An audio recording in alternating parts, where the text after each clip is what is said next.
In the winter of 1847, in a small town outside Salem, Massachusetts, a young woman named Latoya was admitted to the Blessed Mercy Infirmary, a religious hospital run by Protestant ministers.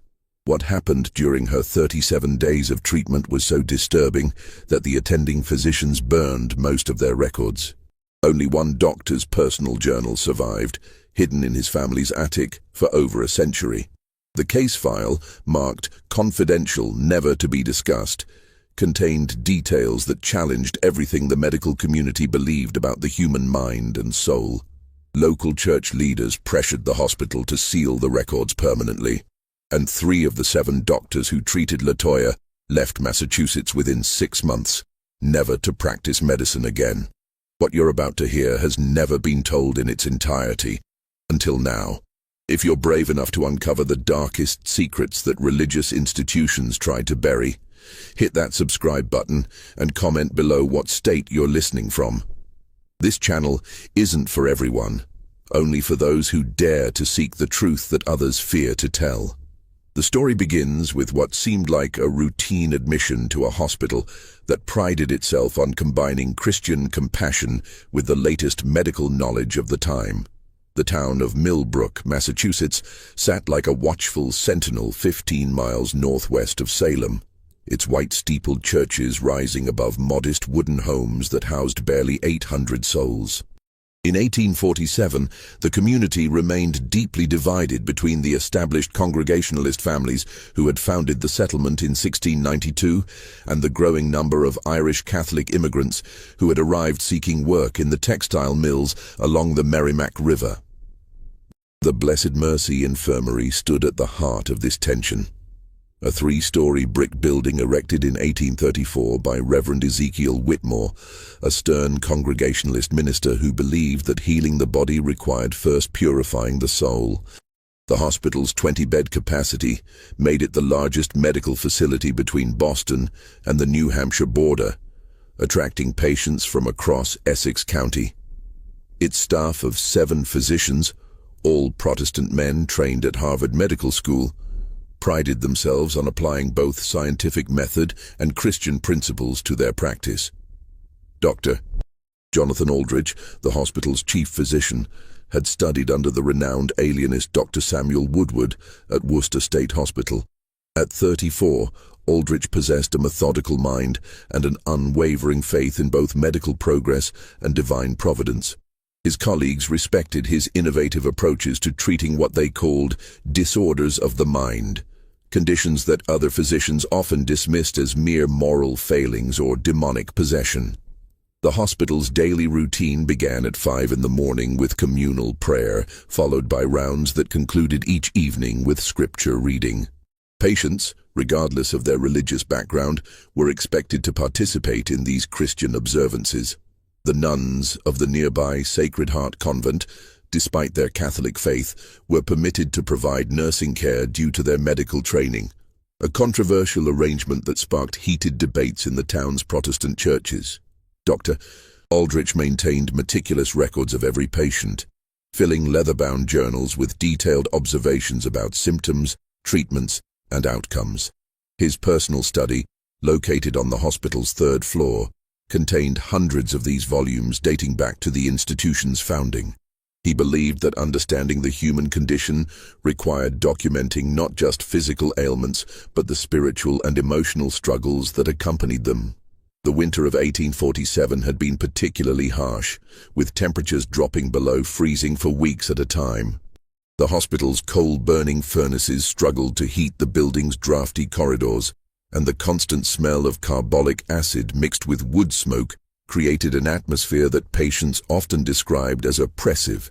It was into this environment that Latoya would arrive, carrying with her a mystery that would challenge everything the medical staff believed about the nature of human suffering.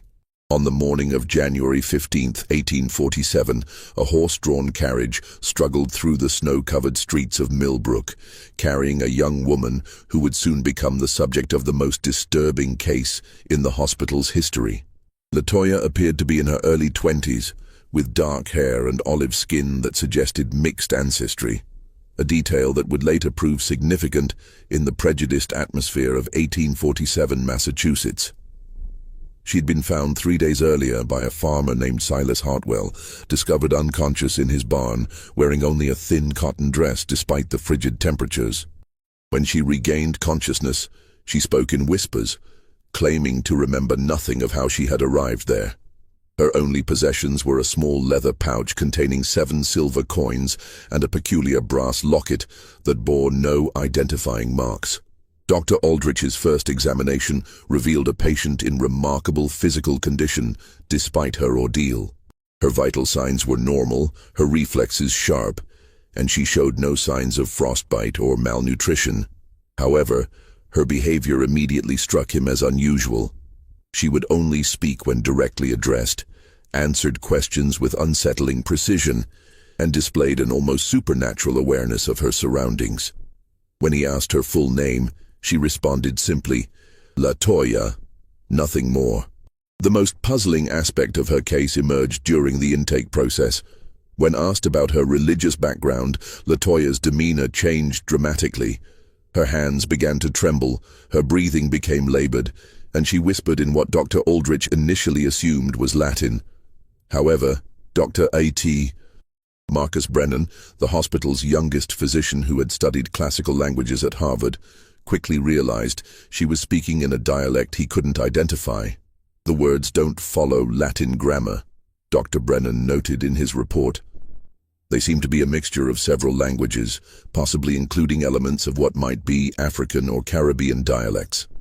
The patient delivers them with such fluency that it appears to be her native tongue. Yet, when questioned about the language, she claims no knowledge of speaking anything other than English." During her first night at the hospital, the nursing staff reported unusual occurrences. Sister Mary Catherine, a nun from the Sacred Heart Convent, noted that Latoya seemed to anticipate events before they happened. She would sit up in bed moments before the night watchman made his rounds, would request water precisely when the well needed to be drawn, and would wake from sleep just as the church bells began to chime, as if some internal clock guided her actions. More disturbing were the reports from other patients. Mrs. Eleanor Hitchcock, a 50-year-old woman recovering from pneumonia, claimed that Latoya had spoken to her in her sleep, describing in perfect detail the death of Mrs. Hitchcock's husband 5 years earlier, details that had never been shared with anyone at the hospital. When questioned, Latoya insisted she had never spoken to Mrs. Hitchcock and had no knowledge of any deceased husband. Dr. Aldrich initially dismissed these accounts as the delusions of sick minds, but his skepticism began to waver when he witnessed something that challenged his rational worldview. On the evening of January 18th, while conducting his final rounds, he observed Latoya sitting upright in her bed, eyes closed, speaking in the same unknown language she had used during her intake. Her voice carried through the ward with an eerie clarity, and as she spoke, every patient in the surrounding beds began to stir restlessly. The most unsettling detail came from Thomas Brewster, a young man recovering from a severe leg injury. He later told Dr. Aldrich that as Latoya spoke, he began to see vivid images in his mind, scenes of a tropical landscape he had never visited, of people performing rituals around a fire, of ceremonies that seemed both ancient and forbidden. When Latoya suddenly stopped speaking and opened her eyes, Brewster found himself crying, though he couldn't explain why. Dr. Aldrich documented this incident in his personal journal, noting, "The patient exhibits behaviors that challenge our understanding of mental disorders. While she shows no signs of traditional hysteria or melancholia, her presence seems to affect other patients in ways that medical science cannot adequately explain. I find myself torn between my scientific training and observations that suggest phenomena beyond our current comprehension." The hospital's routine began to shift around Latoya's presence. Nurses reported that their normal duties seemed to flow more smoothly when she was calm, but became increasingly difficult when she showed signs of distress. The building's coal furnaces, which had struggled all winter, began to maintain consistent temperatures. Even the hospital's chronic rat problem seemed to disappear during her first week of residency. These changes did not go unnoticed by Reverend Whitmore, who visited the hospital twice weekly to provide spiritual guidance to patients and staff. During his January 20th visit, he spent nearly an hour speaking with Latoya in the hospital's small chapel. Hospital staff later reported seeing the Reverend emerge from the chapel with a visibly shaken expression, his hands trembling as he gathered his prayer book and coat. When Dr. Aldrich asked about the meeting, Reverend Whitmore's response was cryptic. "That young woman possesses knowledge that no Christian soul should carry. I fear we are dealing with something that extends beyond medical science, into realms where only God's judgment can provide answers." The Reverend's concerns proved prophetic. Within days of his visit, the hospital would experience events that would test the faith and sanity of everyone involved in Latoya's care. The days following Reverend Whitmore's disturbing encounter with Latoya brought subtle but undeniable changes to the Blessed Mercy Infirmary. Dr. Aldrich, a man who prided himself on rational observation, began to notice patterns that defied medical explanation. Patients who had been bedridden for weeks suddenly showed marked improvement when Latoya was moved to the bed adjacent to theirs. Conversely, those who complained of her presence experienced setbacks that seemed to correlate directly with their level of discomfort around her. Dr. Brennan, whose curiosity about Latoya's mysterious language had initially driven him to research classical texts, made a discovery that would haunt him for the rest of his career. In a collection of maritime records at the Salem Historical Society, he found references to a slave ship called the Esperanza that had wrecked off the Massachusetts coast in 1823. Among the rescued survivors was a young woman described as speaking in tongues unknown to Christian ears and possessing knowledge of healing arts that seemed to transcend natural philosophy. The ship's manifest, written in faded ink, listed among its human cargo a girl named Latoya, approximately 4 years old at the time of the wreck. According to the records, she had been placed in the care of a Presbyterian family in nearby Peabody, but had disappeared from their home 3 years later, leaving behind only a note written in the same incomprehensible language that Dr. Brennan had heard her speak. "The implications are staggering," Dr. Brennan wrote in his private correspondence to a colleague at Harvard. "If this is indeed the same individual, she would now be 28 years old, yet our patient appears no older than 22. Furthermore, the records indicate she was placed with a family known for their rigid Christian beliefs. How then did she acquire knowledge of what appears to be African spiritual practices?" Dr. Aldrich initially dismissed his colleague's theory as coincidental. However, when he mentioned the slave ship records to Latoya during one of their daily sessions, her reaction was immediate and profound. She began to speak rapidly in the unknown language, tears streaming down her face, her hands clutching the brass locket that had been her only possession when found. For the first time since her arrival, Latoya volunteered information about her past. She spoke of memories that seemed to exist in fragments: a ship tossing in violent seas, the sound of chains, the smell of death, and voices calling out in languages she understood but could not name. She described being taken to a house where the people tried to wash away what I was, and of running into the woods where she lived with those who remembered the old ways. "I don't age as others do," she whispered to Dr. Aldrich during one of their sessions. "Time moves differently for those who carry the weight of generations. I remember being young, but I also remember being old. I remember dying, but I also remember being born. The line between past and present dissolved long ago." Dr. Aldrich documented these conversations with growing unease. As a man of science, he sought rational explanations for what he observed. Perhaps Latoya suffered from a form of dissociative disorder, creating elaborate fantasies to cope with childhood trauma. Yet her knowledge of specific historical events, her ability to predict minor occurrences within the hospital, and her profound effect on other patients suggested something far more complex. The hospital's staff began to divide into two camps: those who viewed Latoya as a fascinating medical case requiring careful study, and those who whispered that she brought an unholy presence into their Christian institution. Sister Mary Catherine, despite her Catholic training which emphasized the reality of spiritual mysteries, found herself drawn to the scientific perspective.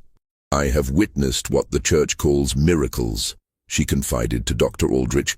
"I have seen the power of prayer heal the sick and comfort the dying. But what I observe in this young woman's presence feels different, ancient, primal, connected to forces that existed long before Christ walked the earth. It doesn't feel evil, but it doesn't feel wholly good either. It simply feels old." The tension within the hospital reached a breaking point when Mrs. Hitchcock, the pneumonia patient who had claimed Latoya spoke to her of her dead husband, made a request that shocked the entire staff. She asked to be moved to the bed directly next to Latoya's, claiming that the young woman's presence brought her dreams of her husband that felt more real than any memory. "She doesn't just speak to me," Mrs. Hitchcock explained to Dr. Aldrich. "She helps me remember things I thought I had forgotten. The way Samuel laughed when he was truly happy, the songs he used to hum while working in the garden, the exact words he spoke to me on our wedding day. It's as if she can reach into the past and bring back pieces of it." Dr. Aldrich reluctantly agreed to the room change, but the consequences proved more significant than anyone anticipated. Other patients began requesting similar arrangements, drawn by reports of vivid dreams, sudden improvements in their conditions, and what they described as a sense of peace they had never experienced before. However, not all reactions were positive. Jacob Morrison, a merchant recovering from a severe bout of dysentery, became increasingly agitated in Latoya's presence. He complained of nightmares featuring scenes of violence and suffering, images of people in chains, and voices crying out in anguish. His condition worsened to the point where Dr. Aldrich was forced to move him to a different wing of the hospital. "She brings the sins of the past with her," Morrison told Dr. Aldrich during one of his more lucid moments. "I see things in my dreams that I know I've never witnessed, but they feel like memories. I see myself as someone else, someone who did terrible things. I can't escape the guilt of actions I never took." These polarized reactions created an atmosphere of tension that permeated the entire hospital. Staff members began to avoid Latoya's wing during their off-duty hours, while others found excuses to linger near her room. Dr. Aldrich noticed that younger staff members seemed less affected by her presence, while older employees, particularly those with strong religious convictions, showed signs of increasing anxiety. The situation became more complex when Reverend Whitmore returned to the hospital for his weekly visit. This time, he brought with him 2 other ministers, Reverend Isaiah Blackwood from the First Baptist Church and Reverend Cornelius Marsh from the Methodist congregation. Together, they requested a private meeting with Dr. Aldrich to discuss what they termed a matter of grave spiritual concern. "We have reason to believe," Reverend Whitmore began, his voice barely above a whisper, "that your patient may be practicing forms of worship that are not only un-Christian, but actively harmful to the spiritual well-being of others. We have received reports from family members of patients who claim their loved ones have been speaking about dreams and visions that bear no resemblance to Christian revelation." Dr. Aldrich found himself caught between his medical oath and the religious authority that funded his hospital. The minister's concerns were not entirely unfounded. He had observed changes in patients that defied medical explanation. Yet he also recognized that Latoya showed no signs of deliberate malice or manipulation. If anything, she seemed as puzzled by the effects of her presence as everyone else. The meeting concluded with an agreement that would prove to be a turning point in the case. The ministers would be permitted to observe Latoya's interactions with patients, while Dr. Aldrich would be allowed to continue his medical evaluation without interference. Neither party anticipated how this compromise would lead to discoveries that would challenge both scientific and religious understanding of human nature. The joint observation period began on February 1, 1847, with Dr. Aldrich and the 3 ministers establishing a careful protocol for monitoring Latoya's interactions with patients and staff. What they discovered during the following weeks would fundamentally alter their understanding of the case and raise questions that none of them felt prepared to answer. Reverend Blackwood, whose Baptist background emphasized the importance of personal spiritual experience, was the first to notice what he termed synchronicities in Latoya's behavior. She would begin speaking in the unknown language precisely when patients were experiencing moments of deep emotional distress, almost as if she could sense their internal states. More remarkably, her words seemed to have a calming effect, even on patients who couldn't understand them. "I must confess," Reverend Blackwood wrote in his private journal, "that I have never witnessed such a profound demonstration of what could only be described as spiritual empathy. The young woman appears to carry within herself an ability to absorb and transform the suffering of others. While this might be viewed as a gift from the Almighty, I cannot reconcile it with any biblical precedent." Dr. Aldrich, meanwhile, had begun conducting more systematic tests of Latoya's apparent abilities. With her consent, he arranged for her to meet with patients while he observed from behind a screen, taking detailed notes on her responses and the subsequent effects on those she encountered. The results consistently defied conventional medical understanding. During one session, she was introduced to Mr. Jeremiah Couch, a 70-year-old farmer who had been hospitalized for a persistent cough that had resisted all treatment. Within minutes of meeting Latoya, Mr. Couch began to speak about his experiences as a young man during the War of 1812, describing battles he had never previously mentioned to anyone. As he spoke, his cough gradually subsided, and by the end of the session he was breathing more freely than he had in months. "It was as if she drew the poison from my lungs," Mr. Couch later explained to Dr. Aldrich. "Not just the sickness, but the memories I've carried for 30 years about friends who died in the war. I told her things I've never told my own wife, and somehow speaking them aloud made them easier to bear." Even more intriguing was Latoya's interaction with young Timothy Wadsworth, a 12-year-old boy who had been brought to the hospital after experiencing what his parents described as fits of madness. During these episodes, Timothy would speak in voices that weren't his own, describing events from the town's history that he had never learned. His parents, convinced that their son was possessed by demons, had sought both medical and spiritual intervention. When Latoya met Timothy, something extraordinary occurred. The boy's erratic behavior immediately stabilized, and he began to speak in the same unknown language that Latoya used. For nearly an hour, they carried on what appeared to be a conversation, with Timothy showing none of the confusion or distress that had characterized his condition. Dr. Aldrich, observing from his hidden position, noted that both individuals seemed to be speaking with knowledge and understanding that transcended their apparent ages and experiences. "The boy spoke of things that happened in this town before he was born," Dr. Aldrich recorded. "He described the location of graves in the old cemetery that even the church records don't mention. He spoke of families that lived here generations ago, of conflicts between settlers and indigenous peoples, of secrets that have been buried for decades. Most disturbing of all, he spoke of these things not as historical facts he had learned, but as personal memories." When the session ended, Timothy returned to his normal state, with no memory of the conversation.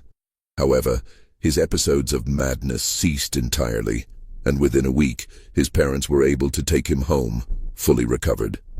The ministers viewed this as evidence of divine intervention, while Dr. Aldrich struggled to find a scientific explanation for what he had witnessed. The case took on new complexity when Dr. Brennan made another discovery in the Salem Historical Society's archives. Among the papers of a deceased minister named Reverend Josiah Mather, he found a collection of letters dated 1826 that described a young woman who had been living in the woods outside Millbrook. The letters, written to a colleague in Boston, detailed the Reverend's attempts to civilize and Christianize this individual, whom he described as possessing heathen knowledge and speaking in tongues that predate the Tower of Babel. "She claims to remember the stories of generations past," Reverend Mather had written, "not as tales passed down through teaching but as lived experiences. She speaks of the suffering of her people as if she had witnessed it personally.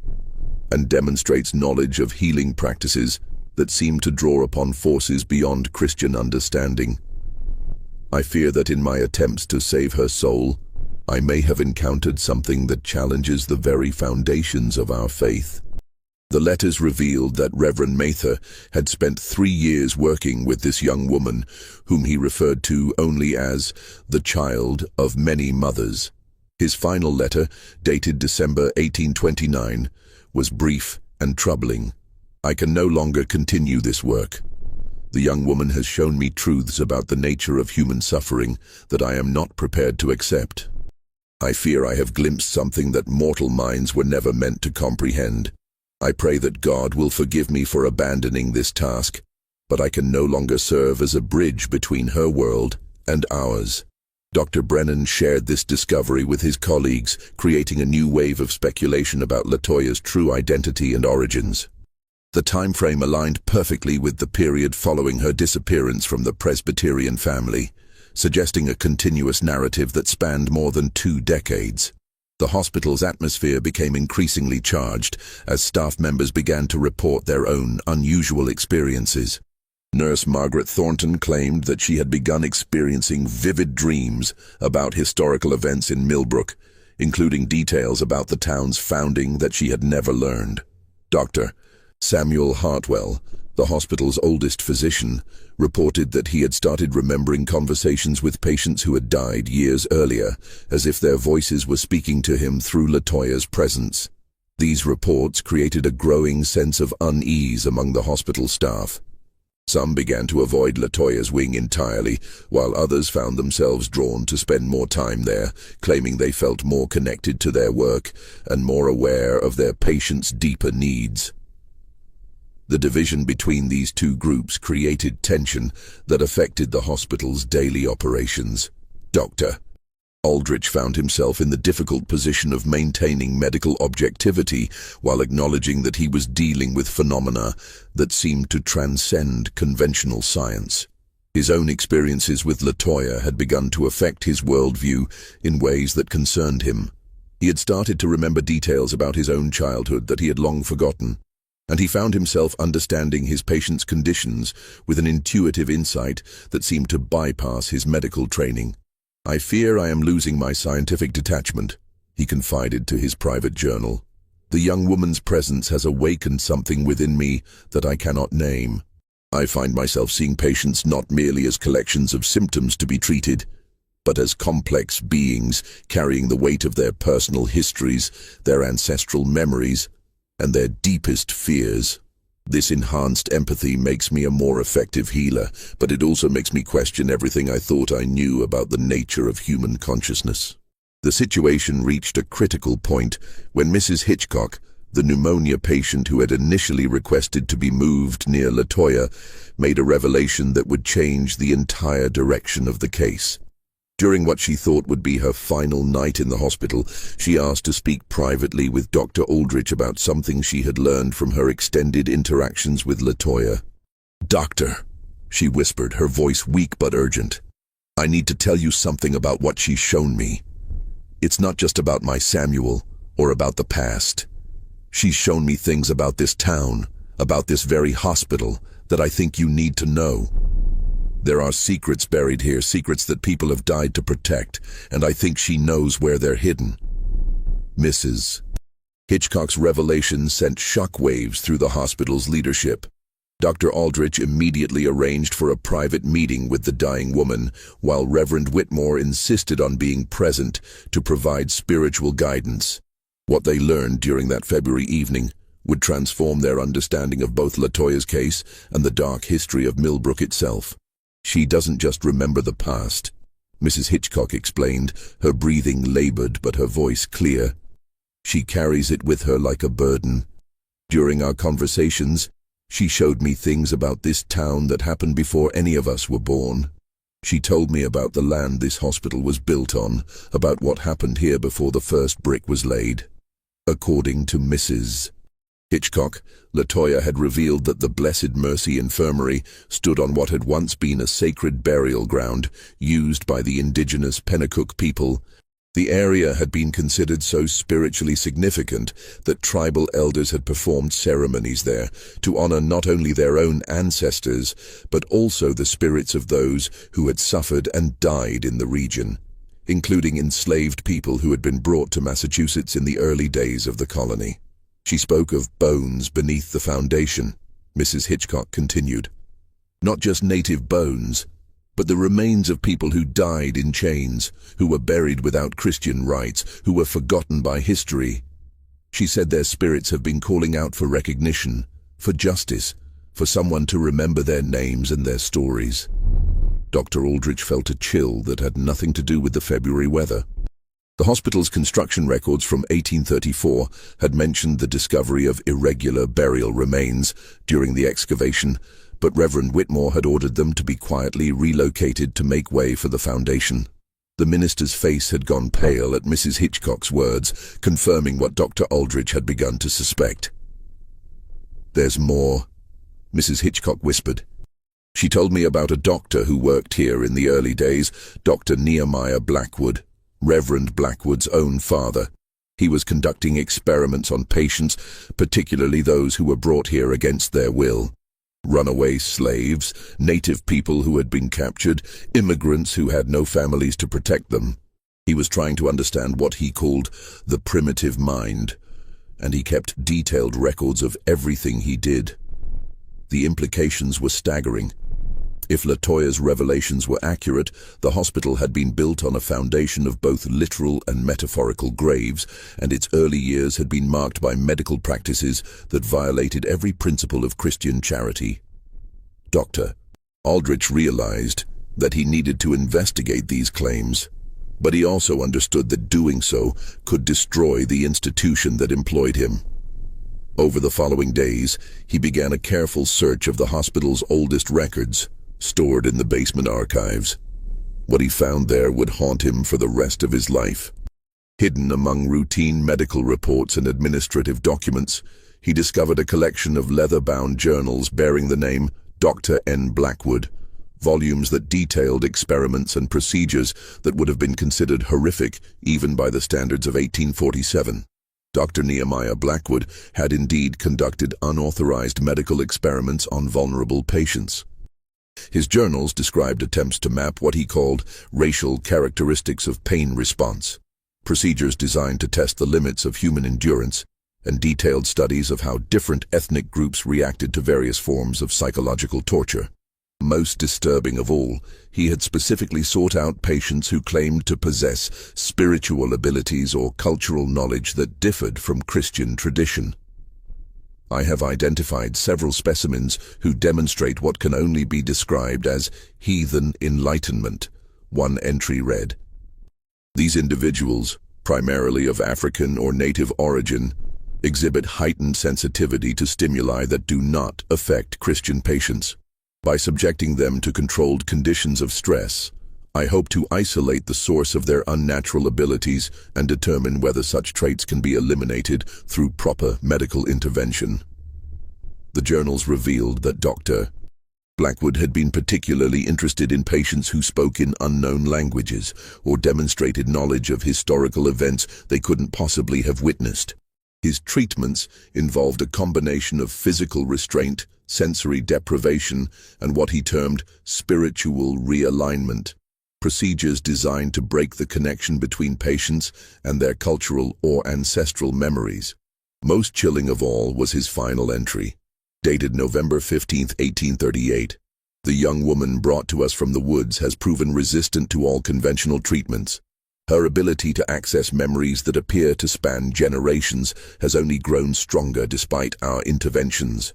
I have concluded that she represents a form of human development that is incompatible with Christian civilization. For the safety of our community, I recommend that she be permanently confined to prevent the spread of her influence." Dr. Aldrich realized with growing horror that Dr. Blackwood's young woman from the woods could only be Latoya herself. The timeline aligned perfectly with Reverend Mather's letters and the period following her disappearance from the Presbyterian family. She had been captured, brought to the hospital, and subjected to procedures designed to destroy her identity and abilities. But the journals also revealed something else. Dr. Blackwood had failed. His final entries described increasing problems with the hospital's operations, staff members reporting disturbing dreams and visions, and a growing sense that the building itself has been contaminated by heathen influence. The doctor had died suddenly in December 1838, reportedly from a heart attack, but his private notes suggested he had been experiencing severe psychological disturbances in the weeks before his death. The boundaries between past and present have begun to blur, his penultimate entry revealed.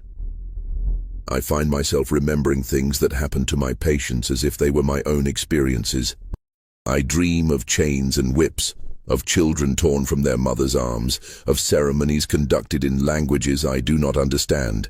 I fear that in my attempts to eliminate her unnatural abilities, I have somehow become infected by them. Dr. Aldrich shared these discoveries with Reverend Whitmore, who was forced to confront the terrible truth about his hospital's history.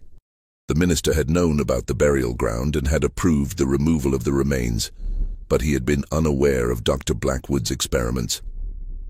The revelation that his institution had been built on a foundation of suffering and had participated in systematic torture of vulnerable patients challenged everything he believed about his mission. "We must make this right," Reverend Whitmore declared, his voice heavy with guilt and determination. "If this young woman has indeed been carrying the weight of these injustices for nearly a decade, then we have a Christian duty to acknowledge what has been done and seek redemption."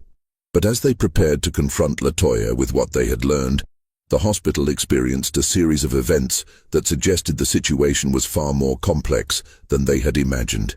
Patients throughout the building began reporting shared dreams, visions of historical events that seemed to be connected to the institution's dark past. Staff members found themselves experiencing memories that didn't belong to them, and the building itself seemed to be responding to the growing awareness of its hidden history. Doors opened and closed without explanation. The temperature in Latoya's wing fluctuated wildly despite the season, and several staff members reported hearing voices speaking in languages they couldn't identify. Dr. Aldrich began to realize that Latoya's presence had awakened something that had been dormant for nearly a decade. The accumulated spiritual weight of all those who had suffered and died on the hospital grounds. The crisis reached its peak when Reverend Blackwood, who had been struggling with his own family's connection to the hospital's dark history, approached Dr.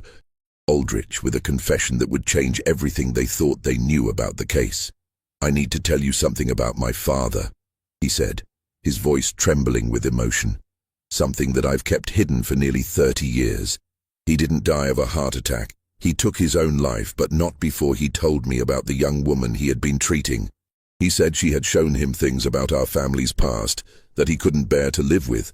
He said she had made him remember the sins of our ancestors, and that he could no longer face the weight of that knowledge. The revelation that Dr. Nehemiah Blackwood had committed suicide after being confronted with the full scope of his family's historical participation in slavery and genocide added another layer of complexity to the case. It suggested that Latoya's ability to access ancestral memories wasn't limited to her own heritage, but could extend to anyone who came into contact with her. As the hospital staff struggled to process these revelations, they realized that they were dealing with something far more significant than a single patient's mental health crisis. Latoya represented a living connection to the suppressed history of their community, a repository of memories that included not only the suffering of the oppressed, but also the guilt of the oppressors. Her presence had awakened the accumulated spiritual debt of generations, and now everyone connected to the hospital would be forced to confront the true cost of their ancestors' actions. The question that haunted Dr. Aldrich as he prepared for what he knew would be a final confrontation with Latoya was whether acknowledging this history would bring healing or destruction. The young woman had already demonstrated that she could affect the mental and physical health of everyone around her. But what would happen when she was finally given the opportunity to share the full truth about what she had experienced and witnessed? On the morning of February 20th, 1847, Dr. Aldrich made a decision that would define the remainder of his career and fundamentally alter the lives of everyone at the Blessed Mercy Infirmary. He gathered the hospital's senior staff, the 3 ministers, and a select group of the most stable patients in the main chapel, where he announced his intention to allow Latoya to speak freely about her experiences for the first time since her arrival. "We have spent weeks trying to understand this young woman's condition through the lens of medical science and Christian doctrine," he addressed the assembled group. "But I believe we have been asking the wrong questions. Instead of trying to cure her or contain her, we need to listen to what she has been trying to tell us about the history of this place and the people who have suffered here." Latoya entered the chapel wearing a simple white dress provided by the hospital. But her demeanor was transformed from the quiet, compliant patient they had known. She moved with a confidence and dignity that seemed to emanate from deep within her. And when she spoke, her voice carried the authority of someone who had witnessed centuries of human experience. "I am not one person," she began, her words clear and precise. "I am the keeper of memories that others have chosen to forget. I carry within me the voices of those who died without being heard, the stories of those who were erased from your history books, the pain of those who suffered in silence. What you call my condition, I call my purpose."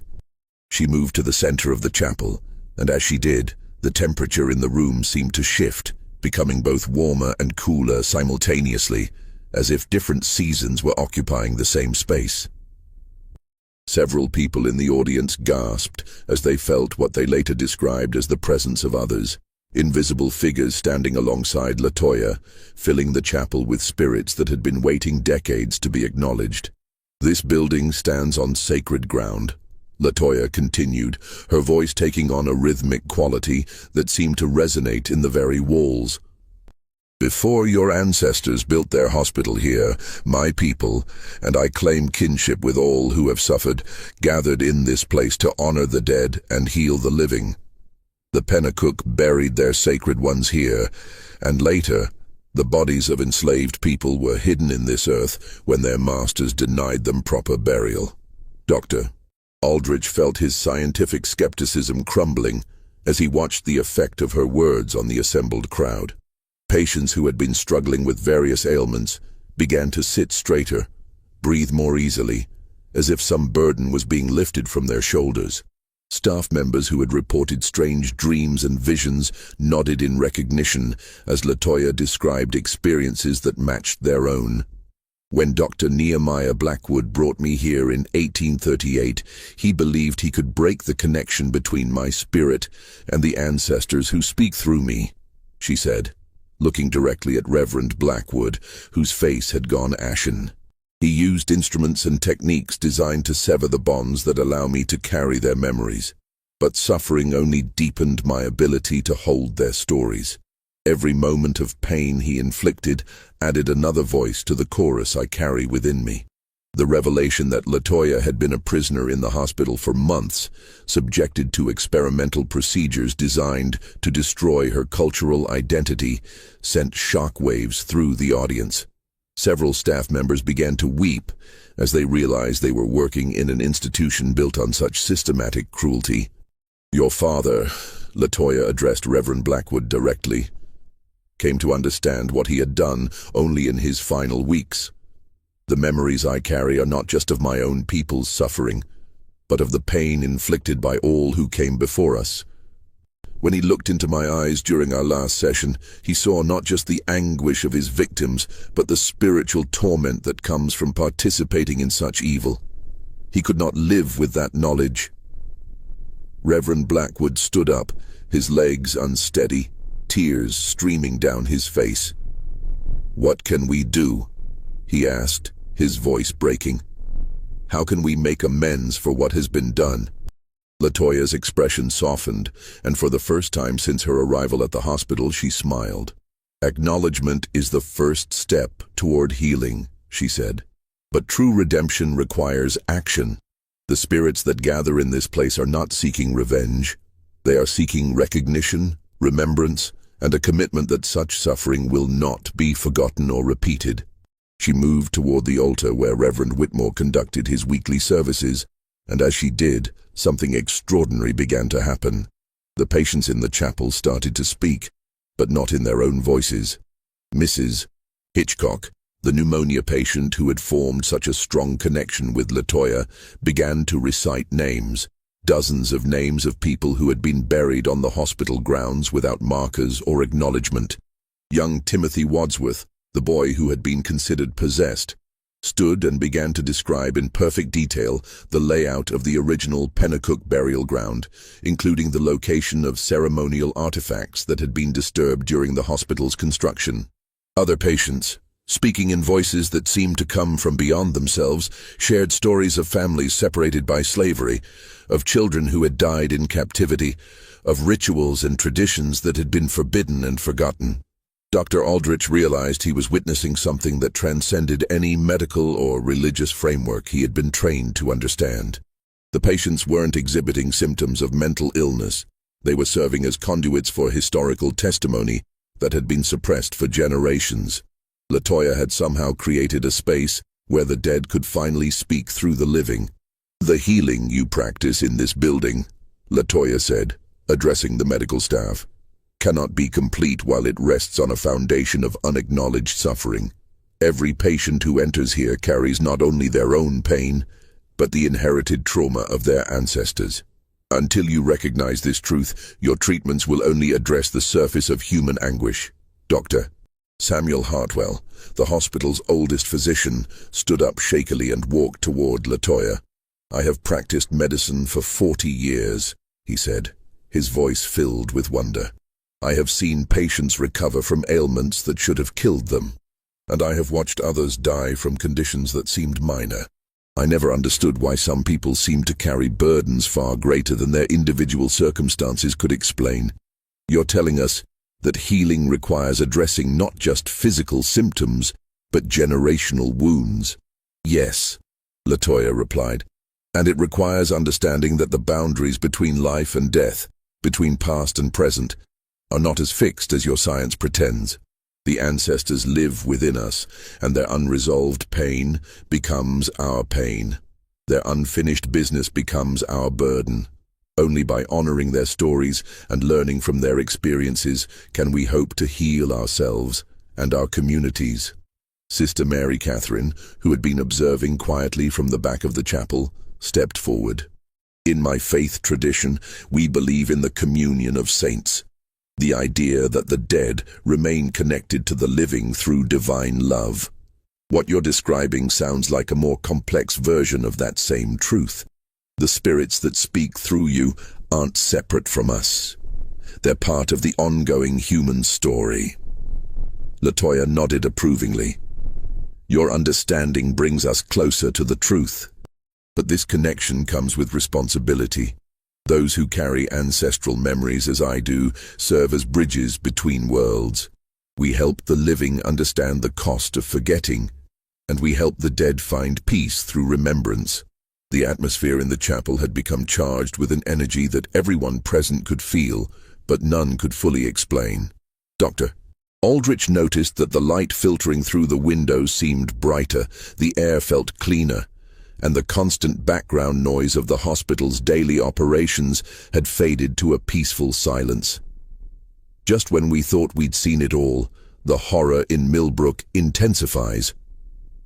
If this story is giving you chills, share this video with a friend who loves dark mysteries, hit that like button to support our content, and don't forget to subscribe to never miss stories like this. Let's discover together what happens next. "What will happen to you now?" Dr. Aldrich asked, though he suspected he already knew the answer. "My work here is nearly complete," Latoya replied. "The stories have been told, the acknowledgement has been given, and the commitment to change has been made. The spirits who have been waiting for recognition can begin to find peace. But the responsibility now passes to all of you." She reached into the folds of her dress and withdrew the brass locket that had been her only possession when she arrived. Opening it revealed not a portrait or keepsake, but a small amount of soil, earth that she explained had been taken from every sacred site where her people had been buried or forgotten. This contains the essence of all the places where suffering was transformed into wisdom, she said, placing the locket on the altar.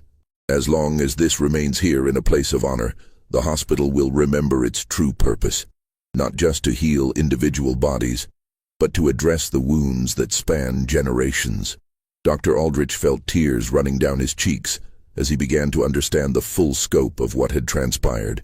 Latoya wasn't simply a patient with an unusual mental condition. She was a living repository of historical trauma who had been carrying the burden of collective memory, waiting for the right moment and the right people to help her share that load.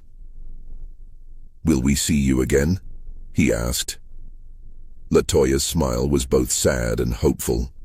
"You will see me in every patient who carries pain they cannot explain, in every family struggling with inherited trauma, in every community trying to heal from historical wounds.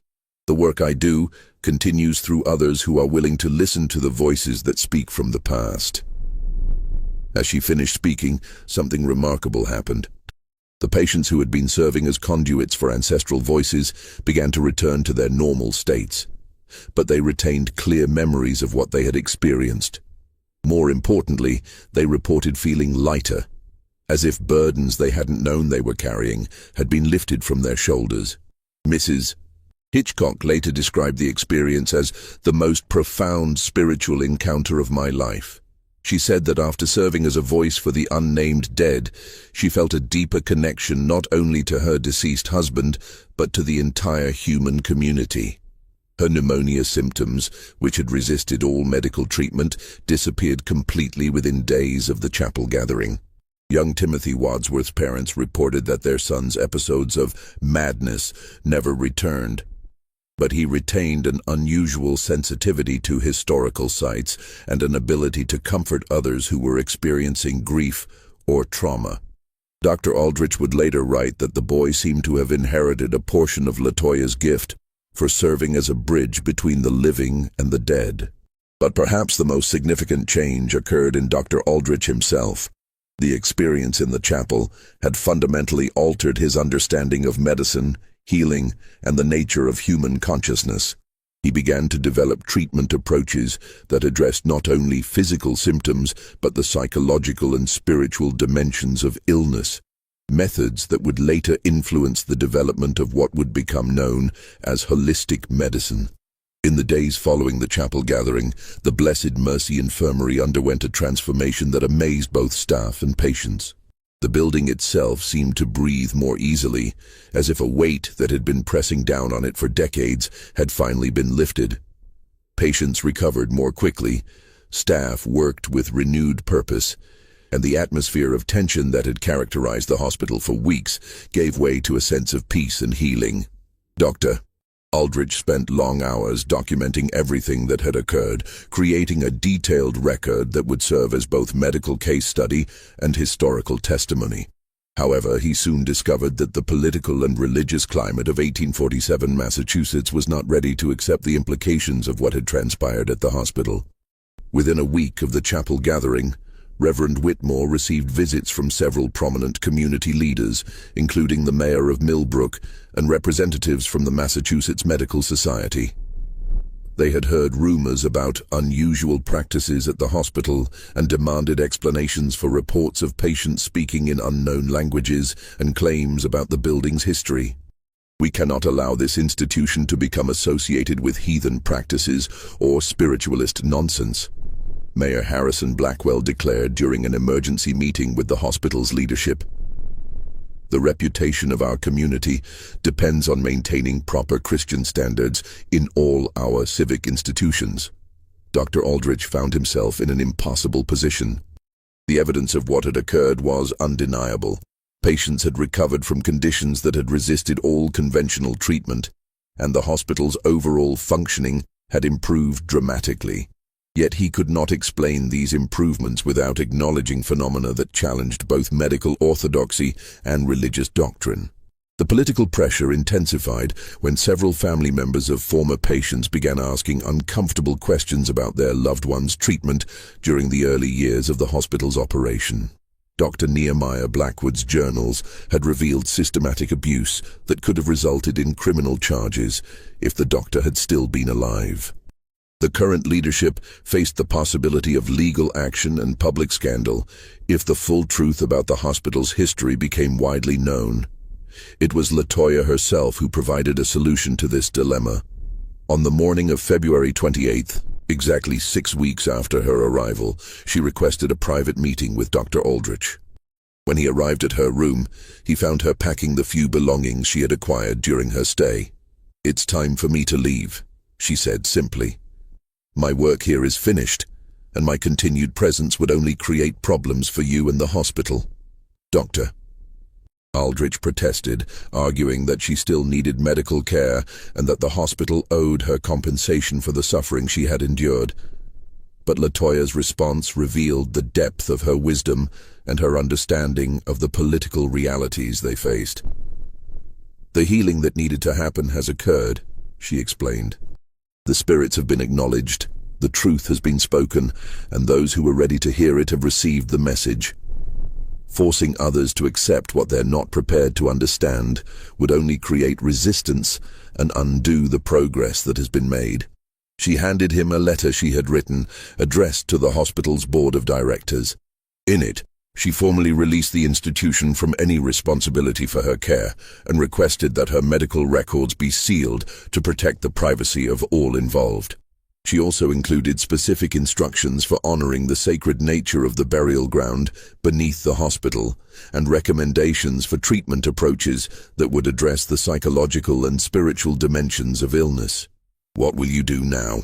Dr. Aldrich asked, though he suspected that Latoya's future was as mysterious as her past. "I will continue the work I have always done," she replied. "There are other places where the dead need to speak through the living, other communities that need to confront their hidden histories. The gift I carry is not mine alone. It belongs to all those who are willing to serve as bridges between worlds." On the morning of March 1st, 1847, Latoya simply disappeared. The night nurse reported that she had checked on her at midnight and found her sleeping peacefully. When the morning shift arrived, her bed was empty, her few possessions were gone, and there was no sign of how she had left the building. The only trace of her presence was the brass locket, which remained on the chapel altar exactly where she had placed it. Dr. Aldrich spent the following months implementing the changes that Latoya had recommended. He established new protocols for patient care that emphasized the importance of understanding each individual's family history and cultural background. He created support groups for patients dealing with what he termed inherited trauma and developed treatment approaches that combined medical intervention with spiritual and psychological healing. Most significantly, he worked with Reverend Whitmore to create a memorial garden on the hospital grounds, dedicated to all those who had been buried there without recognition. The garden included markers bearing the names that had been spoken during the chapel gathering, along with a central monument acknowledging the sacred nature of the land and the hospital's commitment to honoring all who had suffered there. These changes had a profound impact on the hospital's effectiveness. Patient outcomes improved dramatically, staff turnover decreased, and the institution gained a reputation for providing care that addressed not just physical symptoms, but the deeper sources of human suffering. However, the true nature of these improvements was never publicly acknowledged. Dr. Aldrich's official reports described Latoya as a patient suffering from dissociative disorder who responded well to therapeutic intervention. Her ability to affect other patients was attributed to the power of positive psychology and the importance of peer support in the healing process. The chapel gathering was recorded as a successful experiment in group therapy that demonstrated the value of allowing patients to share their experiences in a supportive environment. These sanitized accounts satisfied the hospital's critics and allowed the institution to continue its work without political interference. However, Dr. Aldrich maintained detailed private records of what had actually occurred, hoping that future generations would be better prepared to understand and accept the deeper truths about healing and human consciousness that Latoya had revealed. The three ministers who had witnessed the events struggled with their own interpretations of what they had experienced. Reverend Blackwood spent months researching his family's history and eventually established a fund to support the education of children from families that had been affected by slavery. Reverend Marsh incorporated elements of what he had learned about inherited trauma into his sermons, helping his congregation understand how the sins of previous generations could affect contemporary families. Reverend Whitmore became an advocate for what he called integrative healing, arguing that true medicine must address the spiritual and psychological dimensions of human suffering. The patients who had participated in the chapel gathering carried their experiences with them for the rest of their lives. Many reported that the event had fundamentally changed their understanding of themselves and their place in the world. They developed unusual sensitivity to others' pain and an ability to provide comfort to those dealing with grief or trauma. Some became informal healers in their communities, helping others process difficult family histories and inherited wounds. Dr. Aldrich continued to practice medicine for another 30 years, but his approach was forever changed by his encounters with Latoya. He became a pioneer in what would later be called holistic medicine, emphasizing the importance of treating patients as whole human beings rather than collections of symptoms. His methods influenced a generation of physicians who would go on to develop more comprehensive approaches to healing. Most remarkably, several of these doctors reported encountering patients who seemed to possess abilities similar to Latoya's, individuals who carried ancestral memories, who could sense the deeper sources of others' pain, and who seemed to serve as bridges between the living and the dead. These cases were rarely documented in official medical records, but they suggested that Latoya's gift was not unique, that there were others carrying similar burdens and serving similar purposes. In 1877, 30 years after Latoya's disappearance, Dr.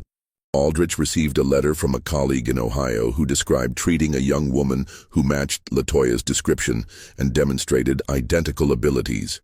Similar reports came from hospitals in Virginia, Pennsylvania, and North Carolina, always involving a woman of mixed ancestry who appeared to be in her 20s, who spoke in unknown languages, and who helped patients and staff confront difficult truths about their personal and collective histories.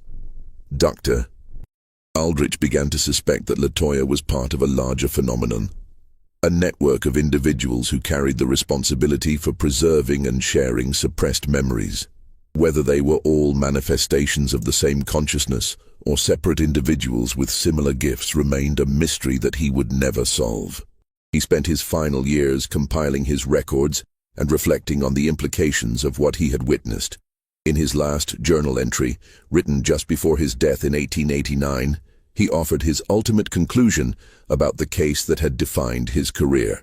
I have come to believe that what we witnessed in 1847 was not an anomaly, but a glimpse into the true nature of human consciousness and community.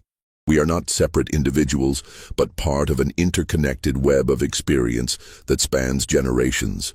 Those like Latoya, who can access this deeper level of connection, serve a vital function. They help us remember what we have chosen to forget, heal wounds that span centuries, and maintain the bonds that connect us to our ancestors and our descendants.